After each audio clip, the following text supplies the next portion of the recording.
Hello, ladies and gentlemen. Welcome to Season Wire, the platform where we speak truth to power. This man here, Ahmed Audi, he's the Nigerian defense. Is the Commander General of Nigerian Security and Civil Defense Corps. Ahmed Audi says Nigerians are not ripe to be allowed to bear arms. We're not ripe. Really? After how many years of so-called democratic rule since 1999? So how long will it take? What does that mean? Do you agree with that statement? And it says, Mr. Audi made the observation when he was featured in the News Agency of Nigeria forum in Abuja.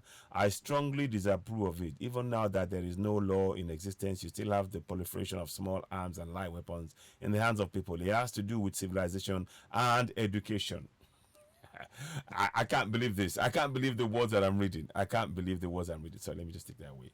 I cannot believe the words that I am reading. I cannot believe it. I see it, but I don't believe it.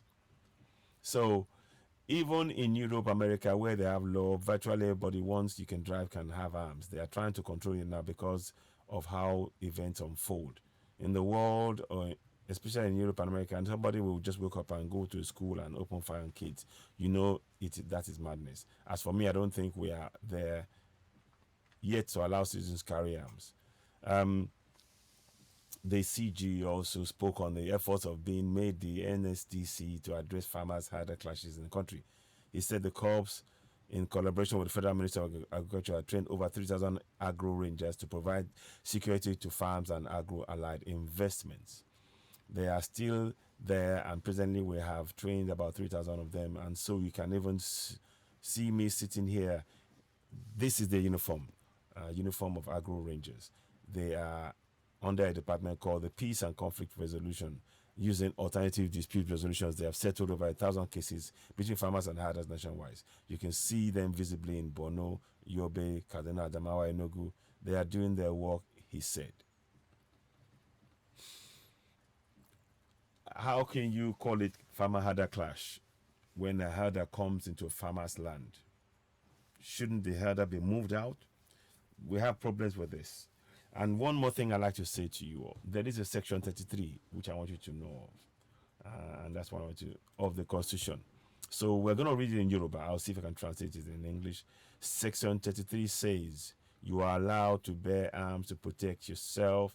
You have the right to life, and you have the right to protect that life. It says in Yoruba, ẹnìkankan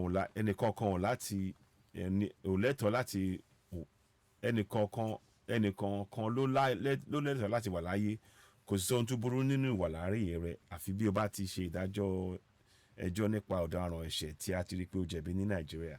Every person has a right to life, and no one and no one shall be deprived of their life save in the execution of a case of the court of law in Nigeria. So that's what it says. Section 33, you have a right to life, and you have a right to defend that life also, because everybody has a right to life. So when the herders come into the farmer's land, it is not dispute. That is definitely daylight robbery and attack, and attempt to take over the land by the herder from the farmer. So let's be very, it's not about dispute. Oh, this one, so no. This is a land that the farmer has been in, and the herder wants to take it. And the system seems to be supporting the herder in destroying the crop of the farmer and not paying compensation. So what he's saying there is it's a big concern. I don't want to spend too long on it, but I just think that we need to be aware of that. And also one thing I want you to be aware of is that you're a sovereign. Yes, what does that mean? As a sovereign, you have the right to hold those in governance to account. And they're making this. You see, this is what I mean. That they make pronouncements. He made that pronouncement now, that you don't have the right. He hasn't got the right to tell you.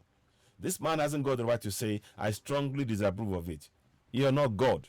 You are there to be serving the people. You're there to be listening to the needs of the people, not making judgment for them. You should be hearing from them how they feel about it. But this is because of bad governance and bad lack of accountability. This is why I keep talking about section 14.2a, which I'm going to read to you in Yoruba, then I'll read it in English. So 14.2a goes something like this, but I want to show you on the screen. These are things we need to challenge. We must challenge it, you know, consistently on a regular basis, because this is wrong.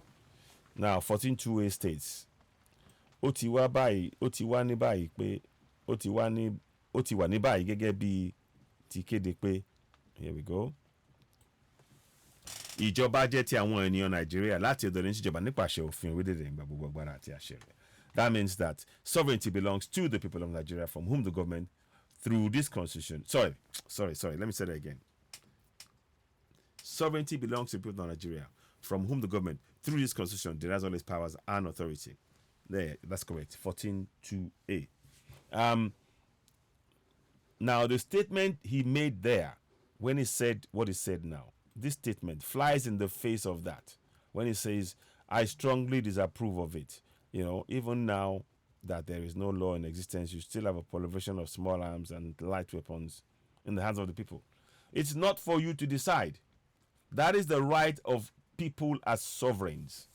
You know, and I think we need to be challenging. This is why I keep saying to us, please, I hope you've downloaded, go to my website, www.sidinewa.org. It's on the screen. And download that section, the Constitution up to Section 55. There's a lot of work we've been doing. And in there, it talks about a lot of things that we, the citizens, the powers we possess as sovereigns, and how we can use it. What it's saying here goes against those powers. What it should do is, yes, we should manage, by all means, you should be responsible. But to say that you're not allowed to because you say you're not educationally, what are the words he used? The word he used is this. They are not ripe to allow to bear arms. And he said it has to do with civilization and education. Well, the government has failed to educate the people about their powers as sovereigns to be able to hold the government to account. And this stuff about civilization is just very condescending. I find it very condescending. I don't know what your thoughts are, but when I saw that, I just thought, no, this is not right. And we should not allow those kind of statements. So that was for me, that was a very regrettable statement to say, I strongly disapprove of it. You are there to serve the people. The people, and the failure to provide safety and security is why the people have turned to now trying to protect themselves by any means necessary, including arms. So to say to them, oh, don't provide arms, you're just leaving them open to harm's way. And this is something that the President Tinubu needs to address. I don't know how you feel about this. The statement there is so, it's so, I mean, look at that. We are not allowed. The Commandant General of the Nigerian Security and Civil Defense Corps, Defense Corps, NSCDC, Ahmed Audi, says Nigerians are not ripe to be allowed to bear arms. How do you feel about that? Do you agree with him? Shouldn't it be the job? The fact that the Nigerians are now considering arms is because of the failure of governance, isn't it? So why aren't they dealing with that failure in terms of providing the failure to provide safety and security? What are your thoughts on this? I don't want to belabor the point, but we need to be speaking about this from this point of view.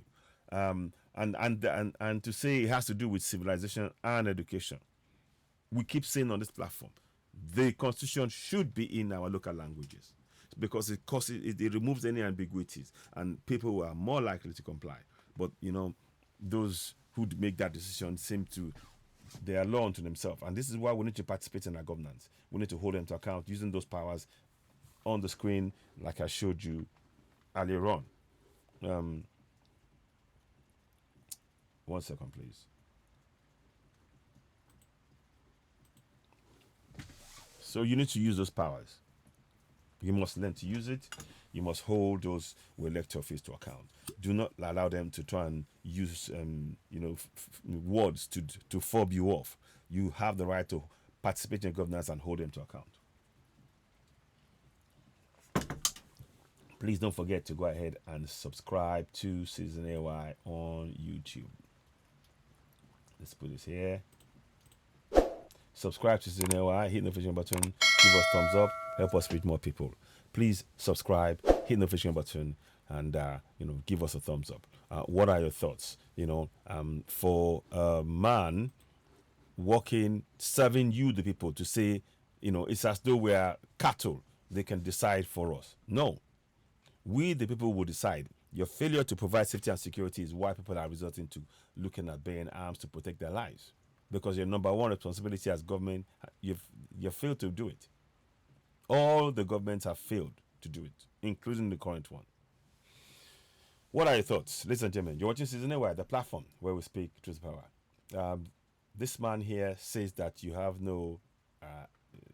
it has to do with civilization and education, and more to the point, he says that Nigerians are not ripe to be allowed to bear arms. Do you agree with him?